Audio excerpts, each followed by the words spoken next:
Dhe ne do të flasim tek zhvillimet e orëve të fundit me profesorin, pedagogun e marrëdhënieve ndërkombëtare, njohësin e mirë të këtyre zhvillimeve, Geron Kamberi. Ndajmë një bisedë. Mirë se vjen, kënaqësi që rikthesh në A2CNN, zoti Kamberi. Putin thotë që jam dakord me propozimin për armë pushim, por me kushtet e mia. Fillimisht do duhet unë t'i mendoj mirë dhe më pas mund të flasim për armë pushim.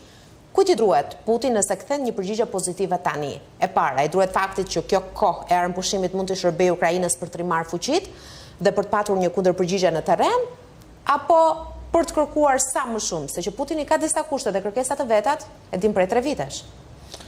Po, normalisht në lidhje me deklaratën që ka dhënë presidenti i Rusisë Putin, zhvillimi që më i rëndësishëm do të thojë është fakti që për herë parë është pranuar ideja e një armëpushimi, dhe ashtu që kemi diskutuar dhe më përpara në këtë studio, ku janë folur për përpjekjet që ka bërë administrata e re amerikane për të arritur një paqe, gjithmonë më kam theksuar që para se të kemi një paqe duhet të kemi një armëpushim. Dhe takimi që u bë qoftë në Riyadh, qoftë në Xhedat e Arabisë Saudite, pra 2 takimet veçanta që u bë midis përfaqësuesve të administratës së re amerikane me përfaqësues të Federatës Ruse, po dhe pastaj edhe të shtetit të Ukrainës. Këto kanë çuar tashmë në një propozim të ri për një armëpushim 30 ditor, i cili për vërtetës ka qenë një ide dhe e presidentit Macron në takimin e 28 shkurtit me vendet europiane, kryesisht me vendet kryesore europiane, apo vendet kryesore të Bashkimit Evropian. Frika në thojza që ka presidenti i Rusisë Putin mund të jenë të gjitha këto që u përmendet pak më parë, pra se natyrisht një armëpushim, palët natyrisht rimarrin forcat dhe për të rikthyer sërish, dhe kjo nuk është një gjë e re. Zakonisht në të tilla konflikte të gjithë liderët i kthejnë syt nga historia, dhe historia ka vërtetuar që shpesh armëpushimi mund të çuar në një paqe të gjatë ose mund të çuar dhe një luftë më të gjatë. Varet se si do të cilën palët në këtë rast. Megjithatë, ajo çfarë është më e rëndësishme është që kush do ta garantojë këtë armëpushim, për sa kohë që në terren palët janë përballë njëra tjetrës, dhe tashmë siç përmendë këtu, dhe kemi tekstuar edhe më parë, Rusia dhe Ukraina kanë një kufi toksor gjatë, gati 2000 kilometra. Por natyrisht një armëpushim garantohet ose nga një palë e tretë që rast mund të jetë Amerika, po, është Bashkuara të Amerikës, por pa prani fizike aty. Sepse nuk ka Rusia. Natyrisht ideja për të pasur një forcë paqëruese gjatë, pra një armëpushim të vinë eksperienca, garantohet me një forcë paqëruese. Edhe 30 ditë edhe në armëpushim. Në këtë rast do të nënshkruajnë paktën një marrëveshje ose të bien dakord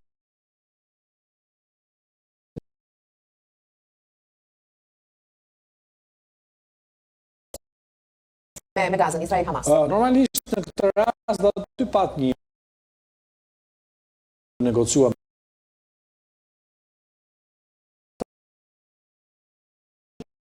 ishte një armëpushim testohet vullneti i palëve. Okej. Pra në këtë rast normal.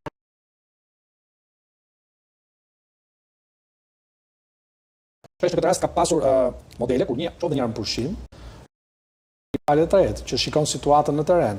Pra në qoftë se Rusia por Ukraina do sulmojnë njëra tjetrën përkundër kësaj periudhe armëpushimi, kush do jetë ai që do të vendosë kush e ka thyer i pari armëpushimin. Në pikpamjen e opinionit publik ndërkombëtar dhe që do të bëndet mundur rifillimin e luftimeve në një fazë të dytë. Po kjo edhe po ndodh, zoti Kamberi, se teksa të dy palët po mendohen për armëpushimin, Zelenski ka thënë po, ndërkohë vazhdon të bombardojë me dron edhe në drejtim të Moskës, edhe Moska zyrtare nuk është kursyer as pak nga Ukrainës. Natyrisht e kemi thënë edhe herë të tjera në intervista. Edhe kërkon paqe, edhe je i gatshëm për paqe, edhe vazhdon.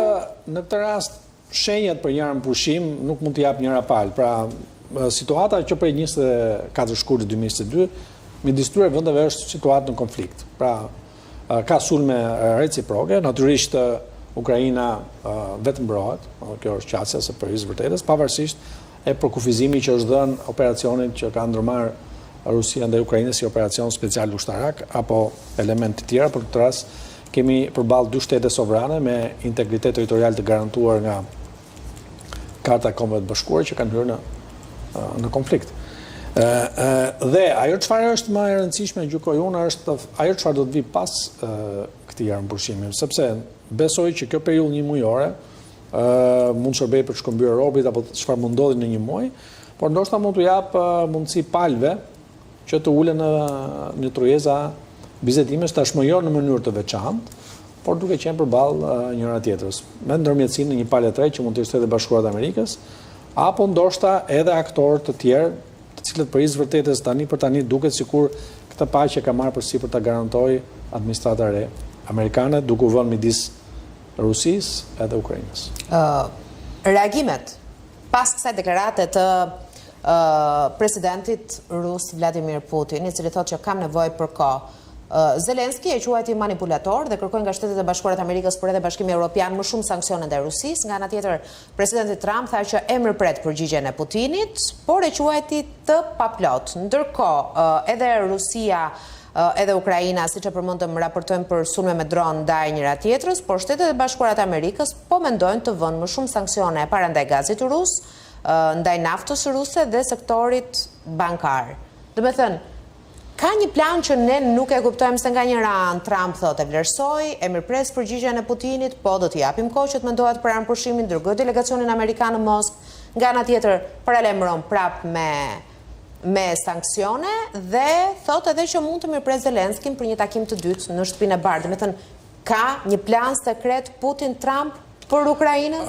Në këtë rast do thojë nuk se bëhet fjalë për një plan sekret, por duhet kemi parasysh që gjithë kjo që po ndodh në sy të opinionit publik. Dhe përkundrejt asaj çfarë arrin të përfytyrojë opinioni publik dhe diplomacia ndërkombëtare e vendeve të tjera, duhet që secila palë të marrë përgjegjësitë e tyre. Dhe presidenti amerikan Trump gjithmonë ka theksuar këtë, që unë dua paqe, por nga ana tjetër i bën të ditur edhe palës ruse që në qoftë se ajo nuk është e gatshme për këtë, natyrisht ai do sillet siç janë sillur edhe paraardhësit e tij. Dhe në këtë mënyrë ai po përpiqet ta shtyjë procesin drejt asaj që i dëshiron më shumë, që edhe ka premtuar gjatë përfshatës elektorale, pra një paqe të përhershme midis tyre dhe një rikthim të normalitetit marrëdhënie midis Amerikës dhe Rusisë, që siç e ka theksuar edhe në disa deklarata, po edhe në disa intervista, e mirëpret. Dhe kjo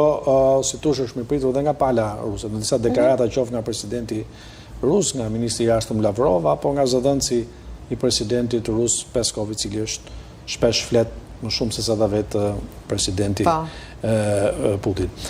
Nga kjo pikpamje unë gjykoj që Ukraina e ka hedhur hapin e parë dhe të përmend të një deklaratë të sekretarit amerikan Rubio që tha topi tashmë është në top në fushën e Moskës. E Rusisë. Dhe ndoshta edhe ajo situatë që u krijua në takimin e 28 shkurtit në Shtëpinë e Bardhë, tashmë zoti Zelenski, si thua, nëpërmjet kësaj pranimit të një armëpushimi 30 ditor, megjithëse ai gjithmonë ka këmbgulur që është pala që është sulmuar dhe shpesh nuk i takon atij të kërkojë armëpushim, pra pala që ka sulmuar duhet të kërkojë që të pushojë. Por e mori ai këtë hap dhe mbi këtë ai ka pretendon që ka marrë një epërsi morale në këtë, edhe në sy të opinionit, dhe tashmë pret që do të jetë pala ruse, pra presidenti Putin, që të hedhë hapin që ta pranojë.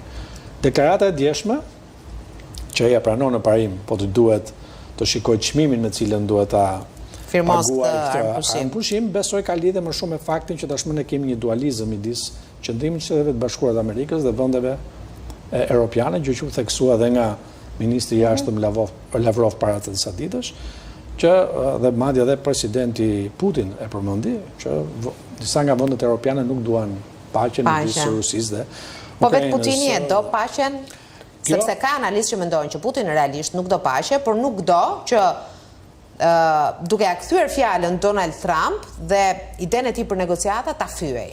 Natyrisht ai do përpiqet që të mos ta vënë në pozitë vështirë presidentin Trump, sepse është një aleat që e ka rifituar me shumë vështirësi për izë vërtetës, qofse kemi parasysh qëndrimin që ka pasur administrata më parshme amerikane, duke pas parasysh dhe karakterin e zotit Trump, i cili reagon shpesh në mënyrë të papritur, ai nuk do që, si thua, ta përmbys këtë enë që mezi është mbushur gjatë kësaj kohe me deklarata optimiste për një paqe që do ndodhë shumë shpejt.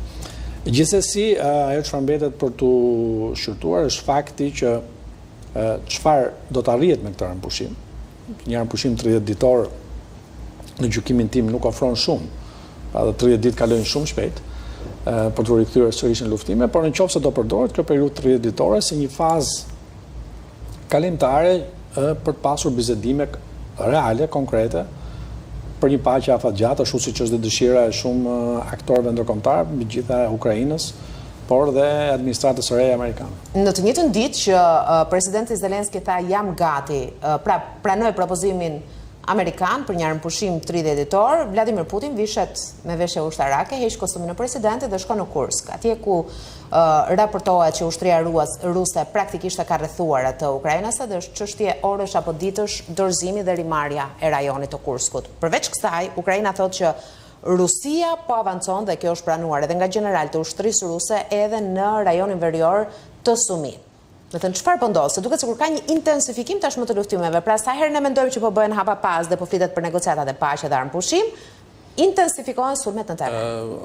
Duket sikur Putin nuk mjaftohet, domethënë. Jo, në fakt është brenda logjikës që ka një raport i tillë forcash në një konflikt të tillë ku presidenti Putin dhe Rusia synon që të ketë sa më shumë përparësi kur të vinë në terren gjatë kohës që të realizohen negociatat e paqes. Përgjithsisht historia e konflikteve ka treguar që paqet ose traktatet e paqes vendosen mbi një situatë caktuar në fushën e luftës që është arritur deri në atë moment kur fillon armëpushimi dhe palët ulet në tavolinë. Dhe kjo si thua është shqetësimi kryesor që ka presidenti i Ukrainës, i cili megjithëse po përpiqet t'i ofrojë një mirëbesim presidentit Trump pas atij bisedë të cilat u duk sikur e rrëzoi besimin që kishte pasur deri në atë moment Shtetet e Bashkuara të Amerikës mbi Ukrainën, synon që të paktën të garantohet që ka qenë më e rëndësishme. Pra një pjesë të pavarësisë territoriale të Ukrainës, e cili po is vërtetës, nëse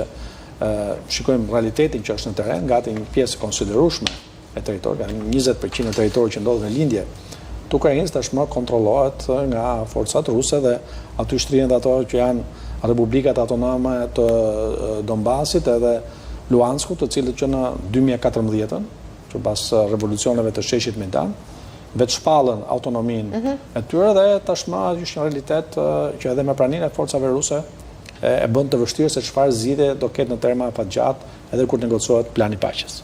Dakor, t'ju pyes pak se kurioze jam, qëse flitet shumë për 9 majin, për faktin që presidenti Vučić ka marrë një ftesë nga Putini për të qenë në krah të tij në paradën, në festimet e ditës fitores atje, një ftesë për cilën thuhet që ka marrë, por nuk di mende një përgjigje nëse ka patur apo jo edhe presidenti amerikan Donald Trump. Çfarë dite do të jetë ajo?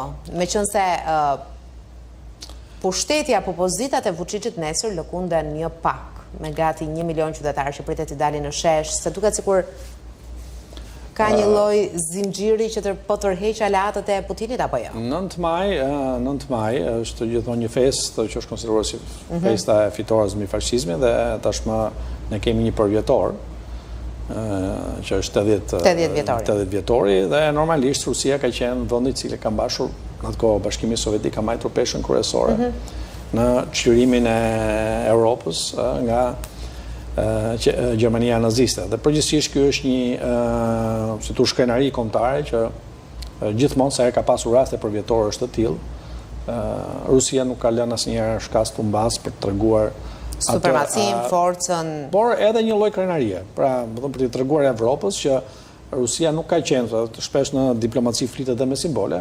Pra, Rusia nuk ka pasur asgjë ndaj Evropës, përkundër kur Evropa ka qenë në vështirësi, ka ardhur, ka luftuar, ka shkiruar nga një problem që e kanë krijuar europianët. Por Donald Trump në sheshin e kuq, në ditën e fitores, jemi në një situatë tjetër, nëse ne do të kemi zhvillime të tjera nga ky moment që po flasim dhe deri në 9 maj, ndoshta edhe vizita ose prania e zotit Trump mos tingëlloj kaq habitshme sa po diskutojmë këtu sot në studio, se ndoshta për 2 muaj mund të arritur armëpushimi, mund të kenë nisur negociatat, mund të kemi zhvillime që ndoshta nuk arrin t'i parashikojmë nga kjo tavolinë ku jemi këtu, por gjithsesi një fakt mbetet që një pjesa më e madhe e vendeve të Evropës, të cilët kanë nënshkruar edhe traktatin e gjykatës ndërkombëtare penale, kanë konsideruar zotin Putin një pjesë e zyrtarëve rusë fajtor.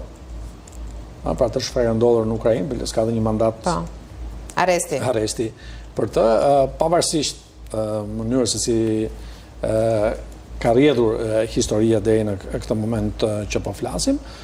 Nësa lidhur me presidentin e Serbisë Vučić, natyrisht e ka një situatë të brendshme politike, por qoftë se keni ndjekur dhe deklaratat e tij, edhe mënyrën që si është përgjigjur gjithsej situate, në gjykimin tim ai pasqyron një lloj qetësie e cila, siç u përmendë një deklarat para kësaj ditëve, unë nuk jam nga ata që mund të lëviz me demonstrata qoftë edhe nga poshtë, madje duke edhe i përkufizuar si lëvizje shumë gjyrshe që kanë ndodhur në vende të tjera, por që kanë prodhuar të kundërtën e asaj për cilën pranvera arabe. Pikërisht. Dhe natyrisht ai ka sfiduar ata që kundërshtojnë, që unë nuk jam nga ata që lëviz, por le të shkojmë në zgjedhje dhe le ta vendosin votuesit. Dhe kanë nga ata që mendojnë pastaj që nëse Vučić shkon prapë në zgjedhje, fiton. Pikërisht. Kështu që gjithsesi ai ka pasur gjithë të periudhësh përballur me një presion të jashtëzakonshëm, ndoshta në momentin që po flasim është presioni më i madh që ka një lider nga popullsia vetëm, ndoshta vetëm presidenti kryeministi Netanyahu kishte një periudhë të caktuar para disa viteve kur para luftës, po, para shtatetorit derdheshin në rrugët e Tel Avivit etj. Natyrisht eksperjenca dhe përvoja e tij politike, se të mos harrojmë që po shkon gati 15-16 vjet në krye të qeverisë dhe të presidencës. Herë si kryeministër dhe herë si president. Përvoja e tij politike natyrisht i ka mësuar që të di se kur duhet të rriqet edhe kur të mos të rriqet. Dakor, do ta shohim nesër çfarë ndos. Zoti Kamberi, faleminderit shumë për kohën, ishte kënaqësi, faleminderit për analizën. Faleminderit.